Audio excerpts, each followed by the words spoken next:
Well, hello, and welcome back to another episode of the Fat Gay Texan. This is a show where we talk about anything and everything. Nothing's off the table, and we don't throw political correctness out the window because we never let it in the house to begin with. So, this episode, we're going to talk about voting in any election, but mainly presidential elections because that's what's on everybody's mind this year. And I'm also going to have a little rant at the end, as we do in every episode. So, what I wanted to talk about on voting, and this is one of those topics, and it's happened in the last several elections, and it's feeling pressured to vote for someone by those around you. So it could be friends, family, coworkers, societal pressures, people. Oh, are you voting for this? And I can't believe you're voting for that. And I just assumed aren't you voting for so and so? Now, in this episode, I'm not here to tell you who to vote for. That's not what this show's about because we do like personal freedom and we believe that what makes America great is that everyone gets a chance to voice their opinion, no matter how wrong it can be if you're voting for Kamala. But anyway, sorry, had to throw that in there. But no, we're not here to talk about the two candidates in this election because this goes for every election possible. This is anything local, state, federal, this is every type of election. But it's a really personal choice who you vote for. In fact, I remember not all that many years ago, it just wasn't talked about. It was in bad taste to talk about politics and religion. And voting was almost like a birthday wish. What'd you wish for? Who'd you vote for? Well, if I tell you, it won't come true. We just didn't talk about those things. Now it seems everyone talks about it. And it always seems to be, at least in my experience, the Democrats. Man, they want to talk about it. They want to talk about how great so and so is, and yada yada yada. And it just gets very frustrating because I don't want to talk about it. And then if you tell them that you're not going for their candidate of choice, then they treat you like, I can't believe you. You're nuts. You're crazy. So it's really good to try to avoid those external pressures. Let's get back to hey, let's not talk about religion and politics at work or in mixed social gatherings. If you're going to talk about it, make sure it's among friends or family that shares the same beliefs as you. So it's just all a consequence of groupthink. People just assume they know you, and then they just assume that, oh, you're going to vote a certain way just because you are X, Y, and Z. I get that all the time because I'm gay. You must be voting for so and so. But don't be pressured into that. That is a horrible thing to do. And this is your choice. If your spouse, partner, whatever you want to call them, is voting for someone, that does not mean that you have to vote for them. This is America. Everybody gets a vote. It's not one vote per household. It's one vote per adult that's registered to vote. So vote your way. And I implore you not to be one of those people who just vote straight ticket or anything else. If you do, and that's great, and you're doing that because you like all the candidates, fantastic. But don't be a party voter if you don't like everybody on that ticket. And also, don't be a party voter, period. It is a horrible approach to running this country. Well, I vote this way all the time. Well, the person could be a lunatic, and you're going to vote that way? Well, I always vote so and so. It's not a good thing. But don't be pressured into it. And the best way to not be pressured into it, and societal pressures and all that jazz, is just to try to isolate yourself from it. If it's happening in the workplace, just say, hey, look, stop it. I don't want to talk about politics. This is work. I want to talk about this report that is due in 30 minutes. I don't want to talk about your political views. If it's happening in your household and it's uncomfortable, same thing. Hey, look, we have varying political opinions here. So let's not talk about them as, just not going to work unless you can have healthy, good discussions that you were comfortable with. There's nothing wrong with a good, healthy debate, which is rare to find these days. I mean, I should be able to tell you if you ask why I am voting for so-and-so, and you should be able to tell me why you are voting for your candidate, and we should be able to talk about their differences and their strengths and still have a very reasonable conversation. The other thing, which goes right along with this, is voting for people based on physical attributes. This could have anything to do with race, and I'm not talking about are they pretty or not. This is race and gender, mainly. You get so pressured into the last several elections. There has been someone, it's always been white men. We get it. It's boring. But the last, several elections, we've had our first African American president, and we've had two female candidates now with Kamala. We have two female candidates running for president. Well, we need a woman in the White House. Well, it's about time we finally had an African American in the White House. I don't disagree with these statements at all, but these aren't the right people. Hillary was not the right person. Kamala's not the right person. Has nothing to do with the gender. I don't give a crap what gender you are. If there was a really smart cat that could speak a good sentence and could run the country, I'd vote for the freaking cat. It's not about that. It's about the quality of the mind that is inside of that body. If Kamala Harris was Margaret Thatcher, she'd have my vote. She's not. It's not about race. It's not about gender. I am interviewing you for a job. I need the best candidate possible for the job. You are not the best candidate. But we hear it all the time. And yes, coming from a long, boring history of mostly old white men, which the Democrats hate, so they elected Joe Biden, an old white man. We come from that history. So yes, it is time that we have a shakeup. We've only ever had one shakeup, and that was with Obama. But it has to be the right person. If this was Candace Owens, we could have the, second black president and the first female president ever. But this is not who that is.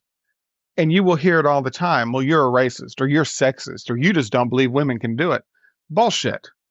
Most of the same people who don't believe Kamala could do it really believed that Margaret Thatcher was freaking awesome. It's the mind in the body. It has nothing to do with what gender you are or what race you are. Most people, 99% of people in this country could give a crap less. They just want lower gas prices and our nation not to be a laughing stock. So don't get caught up in that, because that's the argument people will tell you. Oh, you're this and you're a bigot and you're sexist, and has nothing to do with any of that. You know it. And when people tell me that, because people have, I just say, no, well, why aren't you voting for her? She's an idiot. That's why. I don't need any other explanation. I don't have to explain to you why I vote the way I vote. That's what voting is all about. You're supposed to be able to. That's why it's all secretive when you go to the voting place. You go to your little machine, or, whatever in the hell you're in your state or whatever they do, and you vote. You don't sit there and just yell it out in the middle of a room. No, it's all supposed to be secretive. So no, I don't have to justify to you why I vote a certain way. None of your damn business. And don't try to guilt me in. See, that's the thing. That's the ticket. We've hit the nail on the head. Your candidate sucks so badly that the only way you think you can convince me to vote for your candidate is to call me names and to say you're a racist, you're a sexist, you're a bigot. Because your candidate, this is fantastic. My favorite sorry, this just popped in my head. That's how these things work. I have a script. I don't usually read it. But Margaret Thatcher said, when they attack you personally, that means they have not one political argument left. When they attack you personally, that means they have not one political argument left. Meaning that when a jackass comes up to you and says, well, you're not voting for her because of this, that means they don't have one good political argument, because their candidate isn't a person that you could actually have a political argument for. Their candidate is a flawed candidate, a horrible candidate. That is where it all comes from. They don't have anything to back it up on. They don't sit there and say, well, I appreciate your choice, but these are the reasons I'm voting for so-and-so. And then you go, oh, well, I didn't know that. And they say, yeah. No, what they do is they don't have any reasons. They have no clue why they're voting for them, because they're the racist, they're the sexist, and all that is It's defined very simply. You're treating someone a certain way because of their sex or race. That's it. That's what racism and sexism is. Someone is getting differently because of their race or sex. They're the racist. They're the sexist. No. If Kamala was a great candidate, I think most of us moderate, conservative, normal people in America are just like, ugh. You know, it's like when you come home and you want, not going to vote for Kamala. She's a fool. And even if she was smart, let's pretend for a minute that comes stage, literally the leader of the free world, and we have all these enemies out there now. And oh my God, whatever that line is she uses all the time. Yeah, this is getting way off track. Sorry. You get my point. None of them matter. We are hiring a candidate to do a job, a very important job. And if you screw around and you say, I'm voting for Trump because he's a man, or I'm voting for it is wrong and it is discriminatory. We need two better candidates. We don't have them. These are the candidates we have. We will have to. It's the same reason you don't pick a car based on color alone. Oh, that is my favorite color. That's no. One of the things that gets on my nerves nowadays. Now, I'm from the South. I'm from Texas, and it's always irked me when that's a cup of coffee.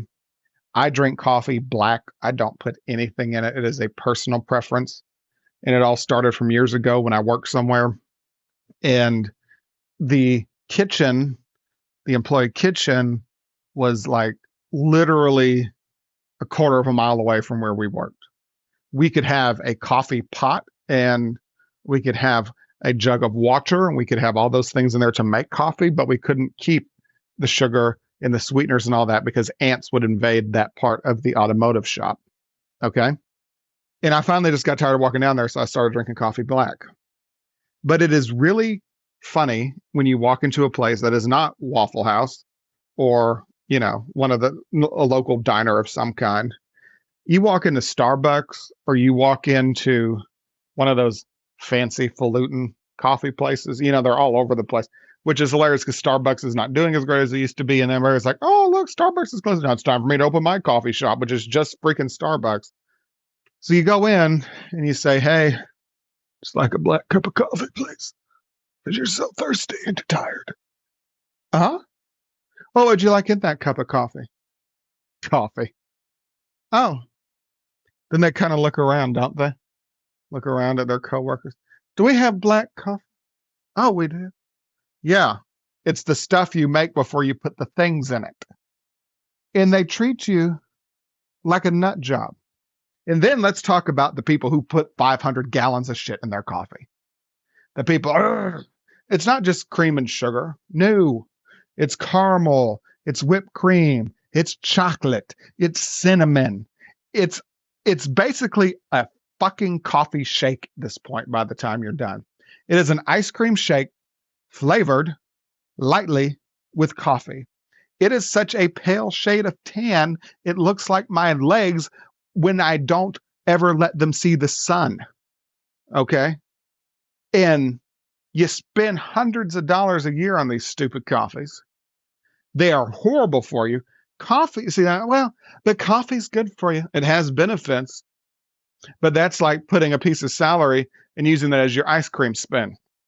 You know, the little weight loss benefits of the celery just kind of got eaten away by the bowl of ice cream you just ate. And then people look at you weird like, oh, you just drink black coffee? Yeah. Yeah, that's what I like. I like black coffee. I always joke and say, you know, and people say, why do you have your coffee black? I don't have time to cook in the morning, all that pouring and stirring and nonsense. No. Pop in the Keurig, press a button, pull the cup out, it's done. I don't have time to then go back in and be a freaking mixologist at 6:30 in the morning. I just need coffee. Need to wake up. But then they look at you weird. Oh. Well, I just can't drink it black. Oh. Okay. So that means you really don't like the taste of coffee. Oh, no, I love coffee. I just have to have a box of Captain Crunch in it to be able to swallow it. Isn't that annoying? So they don't like it, really. and you are actually a coffee purist, right? Because you just drink it in its purest form. Literally, the beans got wet and hot and you drank them. That's what happened. So you are actually the superior coffee drinker. Because the flip side of that is, well, I love a good burgundy wine as long as it's mixed with half a cup of grape Kool-Aid. Then you don't really like the wine, do you? Because you can't tolerate it. Now, that's not to say that there are people out there who don't enjoy a cup of black coffee, but on occasion like a little fluffed up version of coffee. That's fine. You know, I like plain chocolate ice cream, but when they start throwing Oreos in it and hot fudge swirls and everything else, I am down for that too. But I appreciate the base that is behind this now very intricately designed drink or dessert. But it gets on my nerves because they treat you like you're nuts. They treat you like you're nuts when you go in there and you just want a black cup of coffee. They don't know how to handle that order because it doesn't look fancy going into the office with a black cup of coffee. Oh, I see you just have a regular lid. You don't have one of those dome lids with the whipped cream hanging out. No caramel dripping off the edge. Get over it. It's annoying. You know, don't frown on people because you actually are a poser and you don't like what you're drinking, but you have to feel so important that you said, oh, I'm no one until I've had my cup of coffee in the morning. Yeah, you're no one until you dumped a teaspoon of coffee, liquid coffee, over your milkshake. Yeah. Oh boy, big coffee drinker. Anyway, there's my rant about that. But next time you order a black cup of coffee at a Starbucks, in fact, go do it. Just see what in the hell happens. Watch people's minds blow up. It's amazing. It's awesome. They sell one product that is in their name, Starbucks coffee. And when you just ask for Starbucks coffee with nothing else in it, they don't know what to do. I'm glad you tuned in today. Do you even tune in anymore? I don't know whether you tune in anymore. I'm glad you clicked something and found us and that you joined. If you are on a platform that allows you to like, subscribe, or comment, I really encourage you to do so if you got anything out of this. Or if you hate it and you think I'm the meanest or most ridiculous person that ever existed and you think I'm nuts, share this nuttiness with your friends and family so they can agree with you. You know, I'll take views, whether it's hate, love, whatever. This is the internet. I don't care. But like, comment, and subscribe if you can. You can find us on almost every social media platform that exists out there. And you can get our podcast on almost every major podcast platform. We are also on YouTube for those who prefer to view us that way. This is Jake signing off for the Fat Gay Texan. Until next time, have a great day, America.